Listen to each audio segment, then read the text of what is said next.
সুপ্রভাত আমার প্রিয় বন্ধুরা, কেমন আছো তোমরা সবাই? আশা করছি তোমরা সবাই খুব ভালো আছো আর সুস্থ আছো। আমার আরও একটি নতুন ভিডিওতে তোমাদের সকলকে আসার জন্য অনেক ভালোবাসা আর অনেক স্বাগত জানিয়ে আজকের ভিডিওটি শুরু করলাম। আই হোপ আজকের ভিডিওটি দেখতে তোমাদের খুব ভালো লাগবে। তো আজকে কিন্তু বুধবার, আমি তোমাদের সাথে গত বুধবারের ভিডিওটাই শেয়ার করছি, যদিও আজকে তোমরা এই ভিডিওটা দেখতে পাবে শনিবার দিন। তো যাই হোক, এদিকে দেখো সকালবেলায় কিন্তু এই ঘুম থেকে উঠে এখন একটু ব্রাশ করে নিচ্ছি, আর এদিকে গাছগুলোকে একটু দেখছিলাম। নতুন একটা দেখছি পার্পেল হার্টের চারা বার হয়েছে, বেশ ভালো লাগছে জানো তো।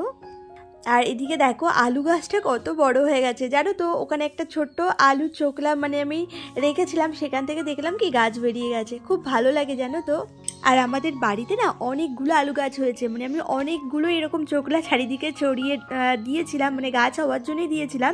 ওই ছোট ছোট একটু গাছ ভাব এসেছিলো, তো সেগুলোই দিয়ে না দেখলাম বেশ অনেক আলু গাছ হয়ে গেছে। জানি না আলু হবে কি না, তো দেখা যাক আলু হয় কি না। আর এখানে তো সেরকম মাটি নেই, তো এখানে তো সমস্তটাই একদম ইট পাতা আছে, তারপরে সিমেন্টের গুঁড়ো টুড়োও দেওয়া আছে।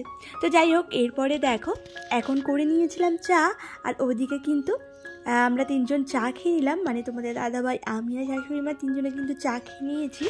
আর এরপরে কিন্তু চলে এসেছি আবারও বাইরে, এই যে উঠোনটাকে ডাস্টিং করতে। তো আর সকালবেলায় ভালো করে ফ্রেশ না হয়ে না ভালো লাগে না জানো না। কখনো কখনো তো একদম ঘুম থেকে উঠে উঠোনটাকে আগেই ডাস্টিং করি, কিন্তু বেশিরভাগ সময় কিন্তু আমি পরেই করি, চাটা খাবার পরেই করি। আর এখন যে জামা কাপড়টা দেখছো, এটা কিন্তু কোনো রকম বাসি জামা কাপড় না, এটা সকালবেলায় উঠেই কিন্তু পরেছি। আর আমি রাত্রেবেলায় কিন্তু প্রতিদিন অন্য একটা নাইটি পরে শুই, আর সকালবেলা করে কিন্তু সেটাকে ছেড়ে আবার ভালো নাইটি পরে নিই। তো যাই হোক, এদিকে দেখো উঠোনে দেখলাম কি বেশ কিন্তু গাছের পাতাগুলো জমেছিল, তো সমস্ত গাছের পাতাগুলো নিয়ে এই যে সামনে ড্রেন আছে, তো ড্রেনের মধ্যে না ফেলে দিচ্ছি। আর উঠোনটা দেখবে বেশ পরিষ্কার থাকলে কিন্তু দেখতে বেশ ভালো লাগে। আর এইভাবে যদি চারিদিকে পাতা টাতা পড়ে থাকে, নোংরা থাকে, কেমন একটা লাগে, তাই না বলো? আর দেখতে দেখতে কিন্তু আমাদের বাড়িতে বেশ অনেকগুলো গাছ হয়ে গেছে, এতগুলো গাছ কিন্তু ছিলই না, একদমই গাছ ছিল না বললেই চলে। আমাদের বাড়িতে মাত্র একটা গাছই ছিল, সেটা হলো একটা বেল গাছ। তাছাড়া কিন্তু কোনো রকম গাছগাছালি নেই এই বাড়িতে। তো বেশ কিছুদিন আগে কিন্তু এই গাছগুলোকে আমি লাগিয়েছিলাম, তো দেখতে দেখতে বেশ অনেক বড় হয়ে গেছে গাছগুলো, আর অনেকটা গ্রো করছে জানো তো। তো যাই হোক, এরপরে দেখো এখন সোজা চলে এসেছি ঘরে, এসেই আগে জানলাটা খুলে দিলাম। তো সোনামা না এতক্ষণ শুয়েছিল, ও এক্ষুনি উঠলো। তো আমি ডাস্টিং করে এসে দেখলাম সোনামা ঘুম থেকে উঠেই গেছে, তো ওকে বললাম কি তুই তাহলে ব্রাশটা করে আয়। তো ওই ফাঁকে আমি বিছানাটাকে এখন গুছিয়ে নিচ্ছি। আর জানলার পাশে দেখো দুটো কিন্তু কাপড় দেওয়া আছে, কেন বলো তো, আমাদের যেহেতু কাঠের জানলা তো, আর হাওয়া আসে এই ঠান্ডার সময় না, প্রচণ্ড পরিমাণে হাওয়া আসে, খুব ঠান্ডা লাগে, তখন ঘরটা পুরো ঠান্ডা হয়ে যায়। ওই জন্য ওই নিচটাতে না ওরকমভাবে কাপড়গুলো দিয়ে রেখেছি, তাহলে ওই নিচ দিয়ে যেহেতু ফাঁকাটা থাকে, তো ওই ফাঁকাটা বন্ধ হয়ে গেলে হাওয়াটার ভিতরে প্রবেশ করতে পারে না। তো যাই হোক, এরপরে দেখো এই যে বিছানাটাকে কিন্তু এখন পরিপাটি করে গুছিয়ে নিচ্ছি। আর এই যে দুটো ব্ল্যাঙ্কেট কিন্তু আমাদের লাগে, একটা তোমাদের দাদাভাইয়ের সোনামা গায়ে দেয়, আর একটা কিন্তু সম্পূর্ণ আমি একাই গায়ে দিই। আমার না হেভি ঠান্ডা লাগে জানো না, আর ওদের দুজনের তো খুব গরম শরীরে, ওদের না সেরকম একটা ঠান্ডা লাগে না, ওরা ঠিক করে গায়ে দেয় না, শুধু লাথি মেরে মেরে কম্বলটাকে ফেলে দেয়। আর আমার এত ঠান্ডা লাগে, ওই জন্য ওদেরকে আলাদা একটা দিয়েছি আর আমি আলাদা একটা নিয়েছি। তো যাই হোক, ওদিকে বিছানাটাকে খুব সুন্দর করে পরিপাটি করে গুছিয়ে নিয়ে এখন আবার ছাদে এসেছি। তো গত দিনের কিছু জামা কাপড় কেচেছিলাম, যেগুলো হালকা হালকা ভেজা থাকে, এই শীতের সময় দেখবি রোদ্দুরে না সেরকম একটা তেজই থাকে না, জামা কাপড় সেরকমভাবে শুকায় না। এটা যদি গরমের দিন হতো তাহলে হয়তো সমস্ত জামা কাপড়ই শুকিয়ে যেত, যেহেতু শীতের দিন কেমন একটা মেঘলা মেঘলা ওয়েদার, আর সেজন্য না ভালো করে শুকায় না। তো ঘরে নিয়ে গিয়ে একটা দড়ি আছে বারান্দাতে, সেখানে মেলে দিয়েছিলাম, তাতেও শুকায়নি, তো হালকা হালকা দেখলাম ভেজাই আছে, তো ওই জন্য সকালবেলা এসে মেলে দিলাম। আর প্রতিদিন আমি আগের দিনে জামা কাপড়গুলো এইভাবে পরের দিন মেলে দিই, এই একটা রোদ খাইয়ে নিলে কিন্তু বেশ ভালোভাবে জামা কাপড়গুলো শুকিয়ে যাবে। আর কোনো রকম গন্ধ হবে না। তো যাই হোক, তারপরে দেখো এখন আবার নিচে এসে এদিকে ঘরটাকে ডাস্টিং করে নিচ্ছি। তো ঘরটাকে ডাস্টিং করে তারপরে যাব রান্নাঘরে, পরে এক ফাঁকে এসে ঘরটাকে মুছে নেব।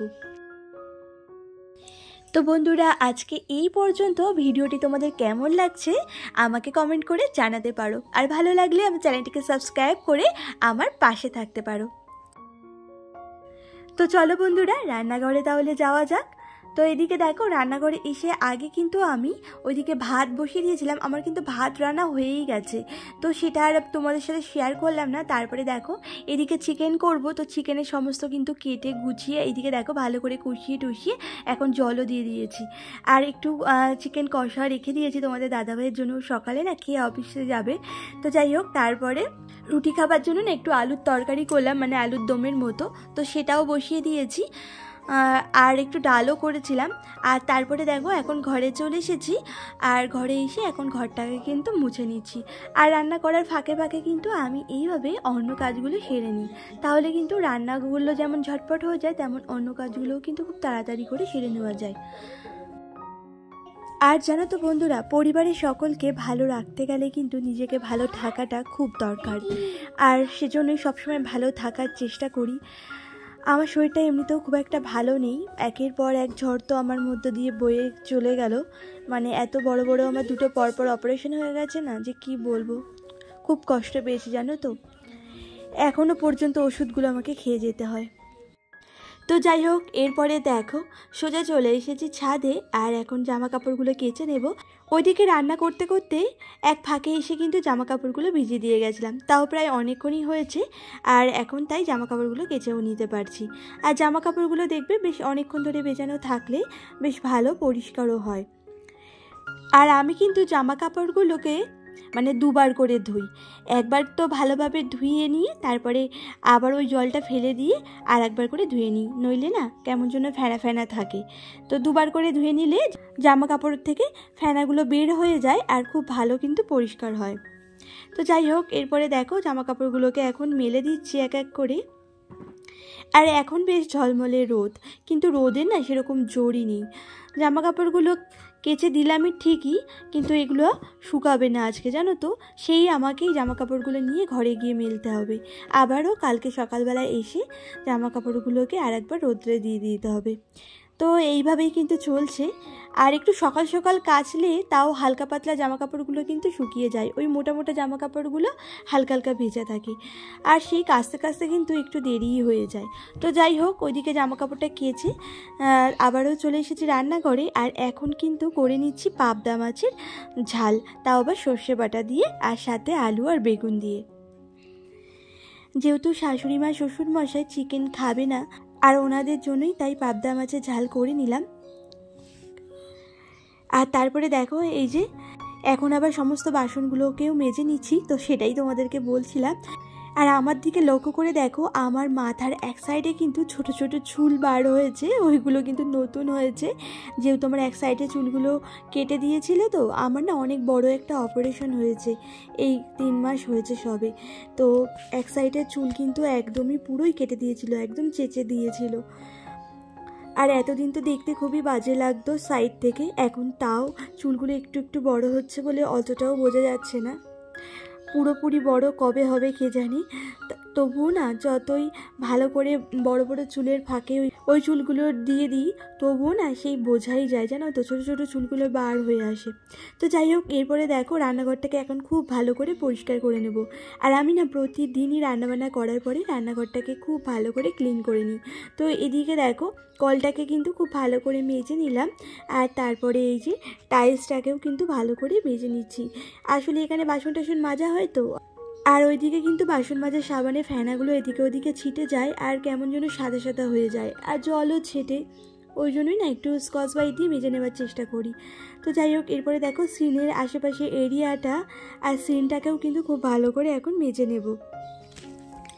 আর প্রতিদিন জানো তো বাসন কোসন মাজার পরে আমি সিনটাকে এইভাবে ক্লিন করে নিই, আর তারপরে কিন্তু বাসনগুলোকে ধুয়ে রেখে দিই। আর আজকে যদিও বাসনগুলোকে আগেই ধুয়ে রেখেছি, তারপরেই সিনটাকে পরিষ্কার করে নিচ্ছি। আর সংসারে লক্ষ্মীশ্রী বজায় রাখতে বিশেষ করে এই রান্নাঘরটাকে কিন্তু পয় পরিষ্কার করে রাখতে হয়। রান্নাঘরকে পয় পরিষ্কার করে আমরা রাখলে তবেই কিন্তু সংসারে লক্ষ্মীশ্রী বজায় থাকে। আর রান্নাঘরটা যদি এঁটো কাটা চারিদিকে ছড়াছড়ি থাকে, অপরিষ্কারভাবে থাকে, তাহলে কিন্তু সংসারে লক্ষ্মীর কৃপা পাওয়া যায় না, কারণ মা লক্ষ্মীর বসবাস কিন্তু এই রান্নাঘরেই। তো যাই হোক, এদিকে দেখো খুব ভালো করে কিন্তু সিনটাকে পরিষ্কার করে নিয়েছি। আর সিনটা জানো তো পরিষ্কার করে রাখাটাই সব থেকে শ্রেয়, মানে সব সময় প্রতিদিন বাসন টাসন মাজার পরে সিনটাকে মেজে নেওয়া খুব দরকার। কেন বলো তো, এই সিন থেকে কিন্তু অনেক সময় নেগেটিভিটি ছড়ায়।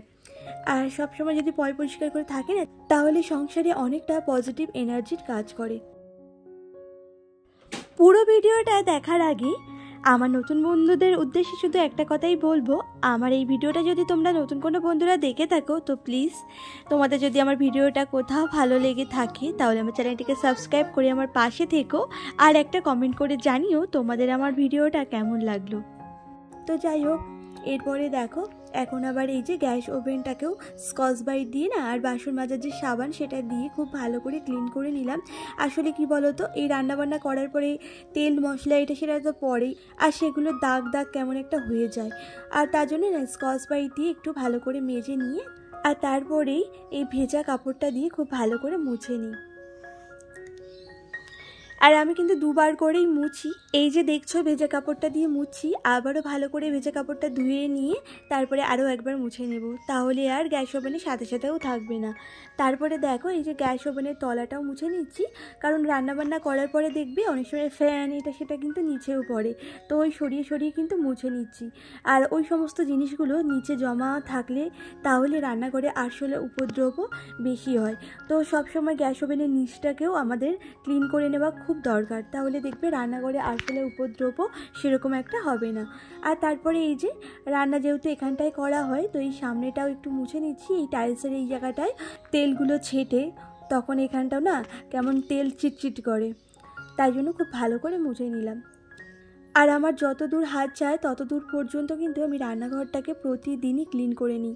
আর মাঝে মধ্যে ওই সেলফ কাউন্টারের উপরে দাঁড়িয়েও রান্নাঘরটাকে ভালো করে টাইলসগুলোকে মুছে নিই।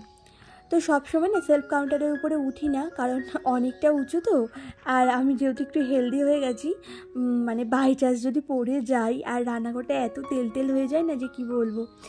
আর এই যে মোচার পরে কিন্তু সেই তেল ভাবটা চলে যায়। আর আমি প্রতিদিনই জানো তো অল্প একটু সার্ফের গুঁড়ো দিয়ে রান্নাঘরটাকে মুছে নিই। আর এই সার্ফের জল দিয়ে মুছলে না তাহলে তেল চিটচিট দেখবে আর করবে না।